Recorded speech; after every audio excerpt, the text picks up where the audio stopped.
যাচ্ছি পরের খবরে। সামনেই পুজো, কিন্তু তার আগে লাগাতার বৃষ্টিতে জেরবার দক্ষিণবঙ্গের বিস্তীর্ণ অংশ।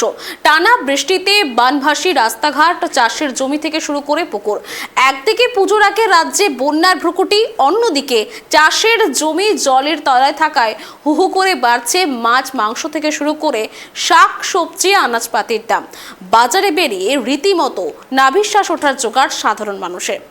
পুজোর মুখে হঠাৎই সবজির দ্রব্যমূল্য বৃদ্ধি নিয়ে কি বলছেন ক্রেতা বিক্রেতারা, দেখুন।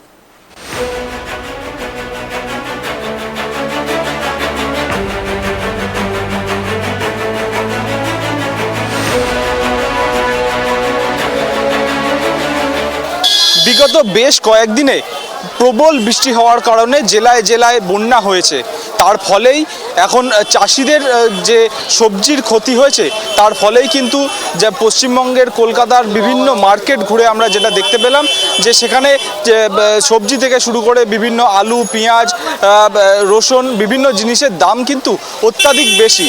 ক্রেতারা যেটা জানাচ্ছেন, তারা কিন্তু বলছেন যে এই আসন্ন দুর্গাপুজোতেও তাদের অনেক জিনিস কম কিনতে হচ্ছে, এবং যারা বিক্রি করছেন তারাও যেটা বলছেন যে যেহেতু চাষের ক্ষতি হয়েছে এই অত্যাধিক বৃষ্টি এবং বন্যার ফলে, আসন্ন দুর্গাপুজোতেও কিন্তু এই বৃষ্টির পূর্বাভাস দিয়েছে আলিপুর আবহাওয়া দপ্তর। তার জন্য কিন্তু দাম কমার কিন্তু কোনো রকম সম্ভাবনা দেখছেন না যারা এই মার্কেটে বিক্রি করছেন তারা। 50 টাকা, 30 টাকা, এরকম 40 টাকা বিক্রি আছে। বৃষ্টির জন্য মানে ফল হচ্ছে না। ফল হলে তো বিক্রি হবে, কম দাম হবে। ফল না হলে কোথা থেকে গাছ হবে, মেন আছে এটাই। মালটা তো পাওয়া যাচ্ছে না বাজারে, মাল এনে কষ্ট করে আনতে হচ্ছে, বুঝলে। বৃষ্টি হলে মাল তো আর আসতে পারে না বাজারে, একটু মাল কম আসছে বৃষ্টির জন্য, মাল পাওয়া যাচ্ছে না, দাম বেশি আছে। প্রত্যেকটা মালের দাম একটু একটু করে বেড়েছে।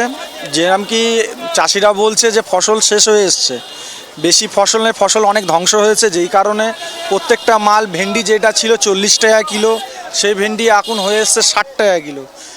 উচ্ছে যেটা ছিল 50-60 টাকা কিলো, সেটা এখন 80 টাকা 70 টাকা কিলো পড়ে গেছে।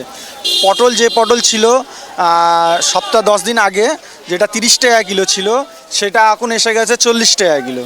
প্রত্যেকটা জিনিসের দাম বেড়েছে, টমেটোর দামও বেড়েছে। প্রত্যেকটা সবজির দাম বাড়ার কারণ এটাই হচ্ছে নাকি ফসলটা বরবাদ হয়েছে। দামটা তো অনেকটাই বেশি, একটু না অনেকটাই বেশি। মধ্যবিত্ত মানুষদের কেনা তো অসম্ভব হয়ে যাচ্ছে না। পেঁয়াজ, আদা, রসুন সবেরই দাম বেশি।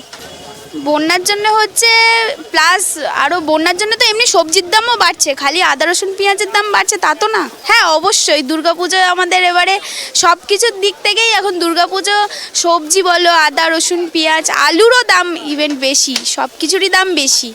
এখন আসুক, দেখা যাক কি হয়, কমে কি বাড়ে। এবারে আরও বাড়বে তো কথা হচ্ছে, এবারে বাড়ে কি কমে দেখা যাক। করতেছিলাম পরে মার্কেটে, তো সব কিছুরই আগুন দাম। এই যা বন্যার পরিস্থিতি চলছে, মানে পটল, আলু, টমেটো যেখানে সেখানেই একদম চড়া দাম, কোনো কিছুতে হাত দেওয়া যাচ্ছে না। পেঁপে দেখলাম একটু সস্তা, আর সব মানে আমাদের সাধারণ লোকের দুর্মূল্য, প্রচুর দাম, কেনা খুব মুশকিল। একদিকে যেরকম দুর্গাপুজোর সময় সাধারণ মানুষদের কিনতেও অসুবিধা হচ্ছে, যারা বিক্রি করছেন তাদেরও বেশ কিছুটা ব্যবসায় ক্ষতি হচ্ছে বলেই তারা জানাচ্ছেন।